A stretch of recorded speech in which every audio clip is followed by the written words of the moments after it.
On their wedding night, the Earl forcibly undressed his bride and commanded her to lie upon the marital bed.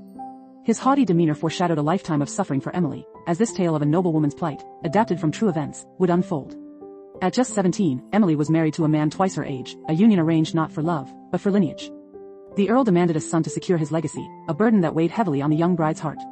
Emily had envisioned a night of romance and connection, but her husband's brutish behavior shattered her hopes, leaving her heartbroken and disillusioned.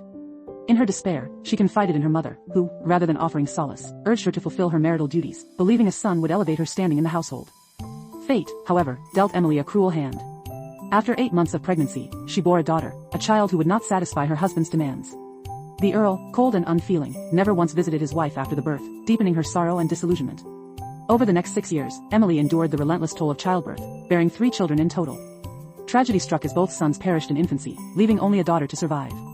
The Earl's disdain for his wife grew with each passing day, and when word reached him of Bath's renowned spring waters said to influence the gender of offspring, he subjected Emily to a regimen of daily drafts, hoping to conceive a son.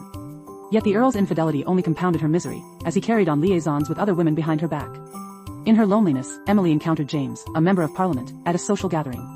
Shared moments at the theater and dance halls kindled a connection, and soon they plotted a daring escape. Emily revealed her plans to James, vowing that upon bearing a son, she would flee with him, leaving behind the confines of her unhappy marriage. Yet the Earl, a man of power and influence, would not tolerate such defiance. Refusing her demands, he sought to maintain his reputation at all costs.